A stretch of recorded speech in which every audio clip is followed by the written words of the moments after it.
broad courtyard with their red cloaks streaming behind them.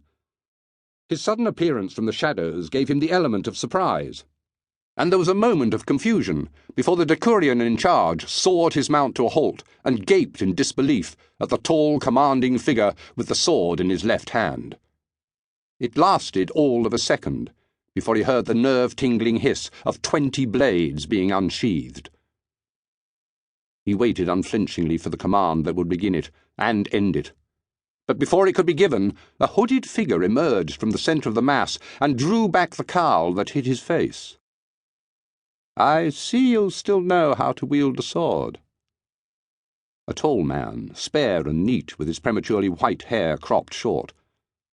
The voice was soft, almost gentle, but it was belied by basilisk eyes that hinted at just how dangerous he could be. "It is a fine weapon."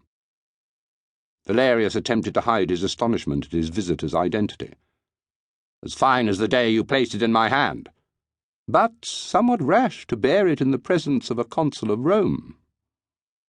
He replaced the sword in its ornate sheath, and bowed to Gaius Suetonius Paulinus, formerly Britain's governor and destroyer of Boudicca's rebel armies, later political outcast, and now, against all reason, restored to high office by his emperor. "Welcome to my home." Paulinus looked around appreciatively at his rustic surroundings.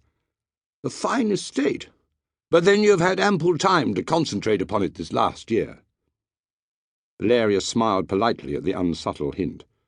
Of course, Paulinus would be fully versed on his self-imposed exile since returning from Africa, where he had served as quaestor to the proconsul Aulus Vitellius. But his heart pounded as he sought a reason for the consul's unlikely appearance. It was 5 years since they had last met, and the then governor of Britain had recommended him for the honour that had changed his life. This was no social visit. Belatedly he remembered his manners.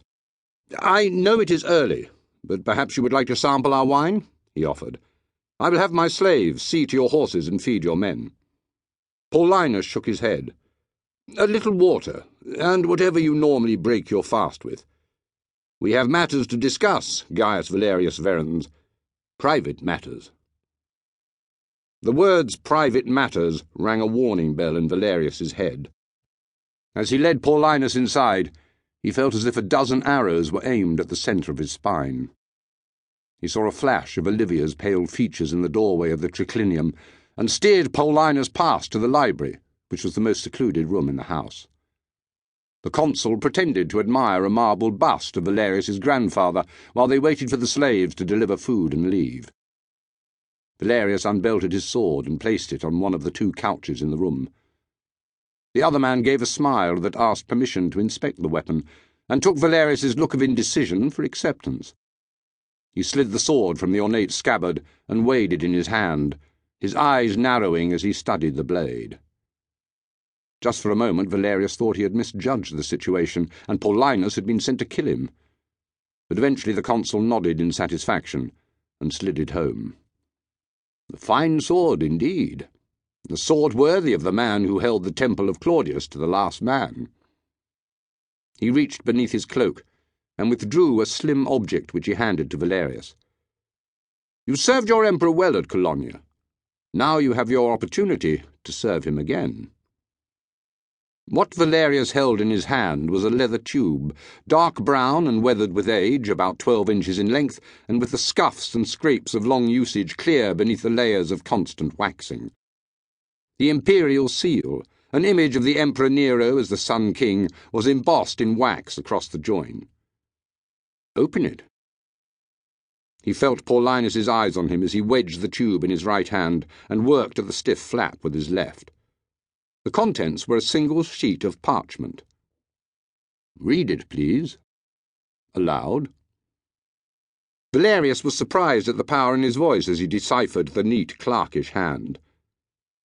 "Gaius Valerius Verrens, hero of Rome, is to assume the rank of senior military tribune and proceed to the headquarters of General Gnaeus Domitius Corbulo, there to take up the position of second in command, and to undertake whatever duties the general sees fit in the service of the empire." There was more. Travel details and a list of personal equipment. A warrant for passage on a ship leaving from Ostia in 1 week.